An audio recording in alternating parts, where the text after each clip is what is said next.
এই ভিডিওতে আমরা দেখব যে পাইথন ব্যবহার করে কিভাবে আমরা আমাদের কম্পিউটারে একটা ফাইল তৈরি করতে পারি। সেই ফাইল তৈরি করা মানে একটা ফাইল তৈরি করা এবং সেই ফাইলের ভেতর লেখা এবং তারপর সেই ফাইল থেকে আমরা আবার পড়তে পারি। আর ফাইলে আরেকটা অপারেশন আছে, সেটা হচ্ছে অ্যাপেন্ড করা, অর্থাৎ একটা ফাইলে এক্সিস্টিং কোনো কন্টেন্ট থাকলে তার সঙ্গে আরও নতুন কিছু যোগ করা। তো সেই জিনিসগুলাই আমরা এখন দেখব। আর ফাইল বলতে আমরা এখানে আসলে টেক্সট ফাইল বোঝাচ্ছি, যে আমরা যে সিম্পল ডট টিএক্সটি ফরম্যাটে ফাইল থাকে এরকম একটা কিছু। তো চলো আমরা তাহলে কোডে চলে যাই। তাহলে একটা ফাইল নিয়ে কাজ করতে গেলেই প্রথমে আমার যেটা কী করতে হবে, একটা ফাইলটাকে ওপেন করতে হবে। ধরা যাক এফপি হচ্ছে open my file dot TXT. তো এটা যেটা করবে যে ওপেন ফাংশনের মাধ্যমে একটা ফাইল সে ওপেন করবে এবং এই ফাইলটার নাম হচ্ছে মাই ফাইল ডট টিএক্সটি। তো এই নামে আসলে কোনো ফাইল নাই, তো এই ফাইলটা আমি তৈরি করতে চাই। তো এখন ওপেনের ভেতরে সেকেন্ড প্যারামিটার হিসেবে দিতে হবে যেটা আমি কোন মোডে খুলবো। তো এটাকে যদি আমি ডব্লিউ মোডে খুলি তাহলে হচ্ছে আমি রাইট মোড, ডব্লিউ হচ্ছে এখানে রাইট, তাহলে এই ফাইলে আমি লিখতে পারবো। তাহলে এটা হচ্ছে প্রথম স্টেপ, ফাইল ওপেন করতে হবে। তারপর আমার এখানে কাজ করতে হবে, এই কাজটা আমি বলতেছি পরে কি করব। আর সবার শেষে আমার যে কাজটা করতে হবে সেটা হচ্ছে ফাইলটাকে ক্লোজ করতে হবে বা বন্ধ করতে হবে, এবং সেটা করে হচ্ছে এফপি ডট ক্লোজ।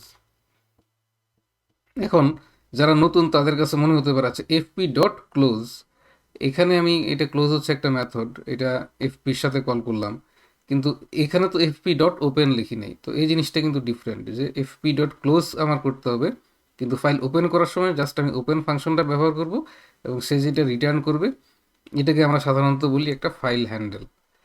এখন হচ্ছে এই ফাইলে আমি লিখতে চাই, তখন আমার লিখতে হবে এফপি ডট, এখন রাইট, এখানে রাইট মেথড আছে, রাইট লাইন্স আছে।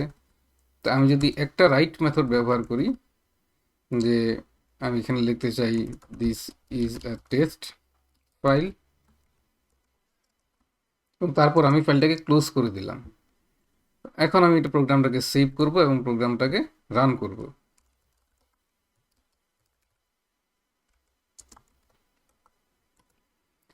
এবং রান করার পর মাই ফাইল ডট টিএক্সটি এটা আছে কিনা এটা আমি এখানে টার্মিনালে দেখতে পারি।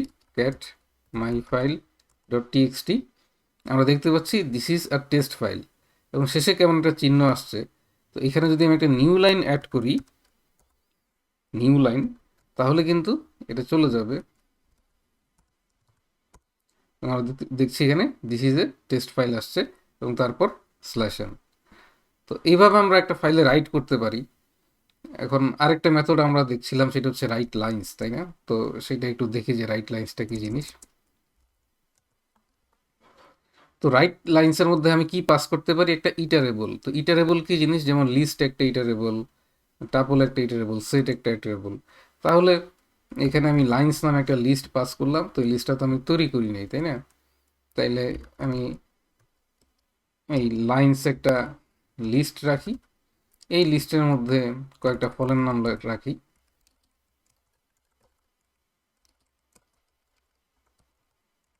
যে অ্যাপেল, ব্যানানা, কোকোনাট, এই তিনটা যদি আমি একটা লিস্টে রাখি, তারপর এফপি ডট রাইট লাইন্সের মাধ্যমে আমি সেটা রাইট করতে পারি। এখন আমি প্রোগ্রামটা আবার রান করি এবং যে ফাইলটা দেখি যে অ্যাপেল, ব্যানানা, কোকোনাট সব একসাথে প্রিন্ট হয়েছে। তো এই জন্য আমার কি করতে হবে, হয় আমার এখানে একটা স্ল্যাশন করতে হবে, নইলে এই না, এখানেই আসলে স্ল্যাশন করতে হবে, কারণ রাইট লাইন্সে তো আমি সবগুলা স্ট্রিং আসলে আমি প্রিন্ট করছি। তাহলে আমি এখানে স্ল্যাশন যোগ করে দিই। স্ল্যাশন অর্থ হচ্ছে নিউ লাইন, আবারও বলছি। এখন আমি যদি এটাকে রান করি এবং আমরা দেখি, তাহলে অ্যাপেল, ব্যানানা, কোকোনাট তিনটা 3 লাইনে চলে আসলো। এই হচ্ছে ফাইল রাইট করা। এবার আমরা দেখি ফাইল রিড করব কিভাবে। ওপেন আর ক্লোজটা আমি রাখবো, আর রিডের জন্য আমি ডব্লিউর পরিবর্তে আর ব্যবহার করব। এবং এখন যেটা আমি করতে পারি যে কন্টেন্ট হচ্ছে এফপি ডট রিড, এবং আমি প্রিন্ট করে দেখতে পারি কন্টেন্টটা কী জিনিস। এখন যদি আমি এই প্রোগ্রামটা রান করি, আমি দেখতে পাচ্ছি অ্যাপেল, ব্যানানা, কোকোনাট, তারপর একটা ফাঁকা লাইন চলে আসছে, কারণ আমার প্রত্যেকটা লাইনের শেষে একটা নিউ লাইন ছিল। তো এটা হচ্ছে আমার এই ফাইলের কন্টেন্ট মাই ফাইল ডট টিএক্সটিতে, এটা আমি রিড করে পেতে পারি। আর আমি যদি রাইট করি তাহলে কিন্তু আমার আগেরটা মুছে যায়, তাই না? আমি যদি এখানে আবার রাইট করি,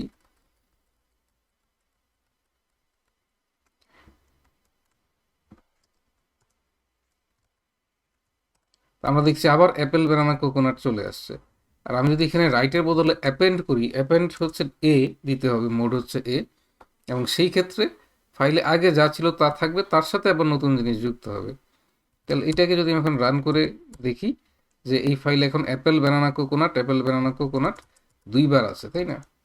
এখন এটাকে আমি ক্লিয়ার করে আমি যদি প্রোগ্রামটা আরেকবার রান করে দেখি, তাহলে এই কন্টেন্টগুলো তিনবার চলে আসছে। তার মানে আগে যা ছিল তার সাথে এই লাইনগুলো যোগ হচ্ছে।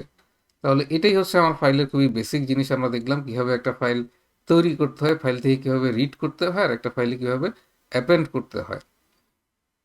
তো আজকে এই পর্যন্তই। আর আমরা যারা এইভাবে ফাইল ব্যবহার করব, আমরা কখনোই ক্লোজ করতে যেন ভুলে না যাই।